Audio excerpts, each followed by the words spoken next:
जय हिंद, नमस्कार।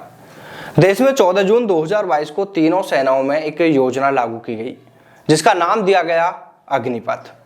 इस योजना के अनाउंसमेंट के बाद से देश भर में जगह जगह विरोध प्रदर्शन हुए, आगजनी की घटनाएं हुई, देश भर में युवा सड़कों पर उतर आया। इसके बाद पुलिस ने लाठीचार्ज किया, आंसू गैस के गोले फेंके और कई जगह हवाई फायरिंग भी करनी पड़ी। और फिर इसके बाद हुई देश भर में सैकड़ों युवाओं की गिरफ्तारियां। इतना ही नहीं, सोशल मीडिया पर फैली जानकारी में यहां तक भी कहा गया कि करीब 80 से 100 युवाओं ने इस योजना के लागू होने से दुखी होकर, व्यथित होकर सुसाइड तक कर लिया। आज इस योजना को पूरा 1 साल 6 महीने और 14 दिन पूरे हो गए हैं, लेकिन शायद ही ऐसा कोई सप्ताह या ऐसा कोई महीना गया हो जब इस योजना को लेकर विवाद नहीं रहा हो। और इस बार इस योजना को लेकर विवाद नहीं बल्कि इस योजना का सच सामने लाकर रख दिया है सेना प्रमुख रहे जनरल एमएम नरवणे की किताब 4 स्टार्स ऑफ डेस्टिनी ने। इस किताब के जो भी अंश बाहर आए हैं उनसे पता चलता है कि सरकार ने तो सेना और सैनिकों का मजाक बनाने की पूरी तैयारी कर ली थी, लेकिन ऐन वक्त पर आकर सेना प्रमुख रहे जनरल एमएम नरवणे ने इस योजना में कुछ जरूरी बदलाव कराने के लिए दबाव दिया। पूरी कहानी को शुरू से समझते हैं कि आखिर इसकी शुरुआत कैसे हुई। दरअसल सेना प्रमुख के तौर पे एमएम नरवणे का कार्यकाल दिसंबर 2019 से लेकर अप्रैल 2022 तक रहा। और यह योजना लागू कब हुई? यह योजना लागू हुई 14 जून 2022 को, यानी नरवणे के सेवानिवृत्त होने के 2 महीने 13 दिन बाद इस योजना को लागू कर दिया गया।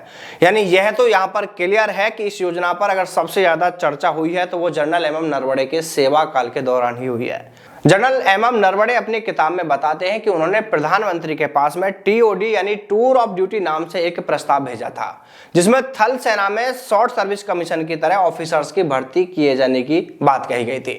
लेकिन इस प्रस्ताव पर लौटकर सरकार की ओर से किसी तरह की कोई प्रतिक्रिया नहीं आई और फिर इसके बाद सरकार की ओर से इस टीओडी नामक प्रस्ताव को पूरी तरह बदलकर अग्निपथ नाम से एक योजना सेना के पास में भेजी गई।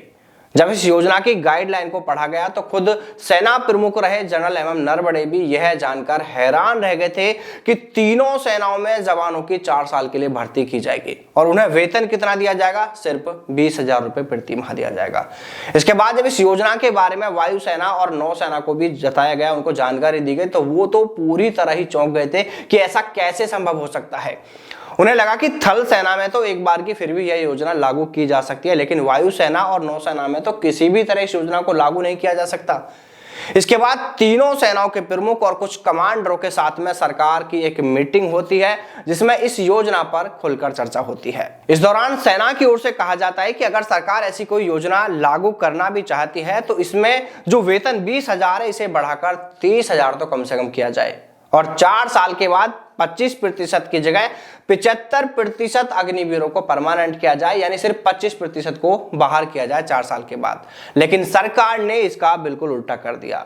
उसने कर दिया कि 75% जो युवा है उनको 4 साल के बाद में बाहर कर दिया जाएगा और सिर्फ 25% को परमानेंट किया जाएगा और फिर यह योजना बनाकर इसे लागू कर दिया गया।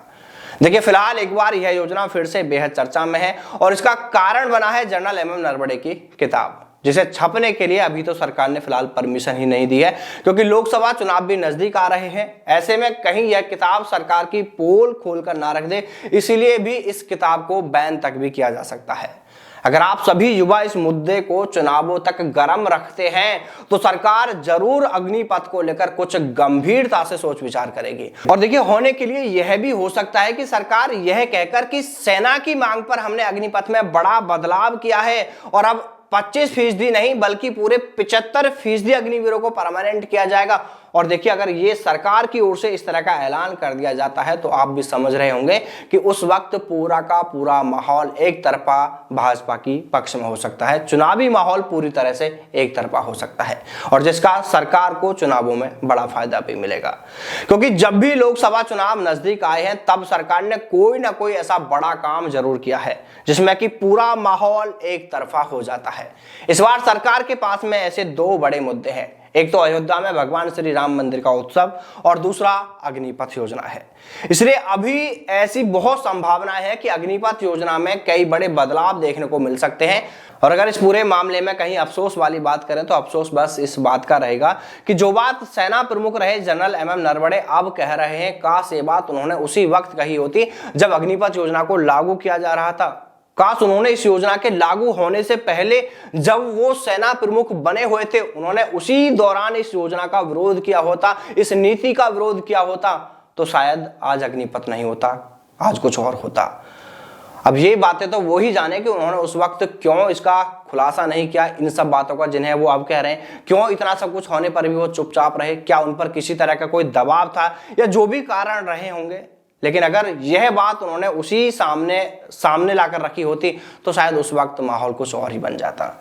खैर, अब भी जो भी इसके जानकार है वो तो खैर इतना जानते ही है कि अग्निपथ योजना ज्यादा समय नहीं टिकने वाली, ज्यादा समय सक्सेस नहीं होगी। या तो इसे वापस ही ले लिया जाएगा या तो फिर इसमें सभी को परमानेंट किया जाएगा, क्योंकि इससे कोई इनकार नहीं कर सकता कि 4 साल में अच्छा सैनिक तैयार नहीं होता है। आज टेक्नोलॉजी इतनी बढ़ गई है, ऐसे ऐसे टेक्नोलॉजी से लैस हथियार आ गए हैं कि उन हथियारों की ट्रेनिंग के लिए ही सालों लग जाते हैं।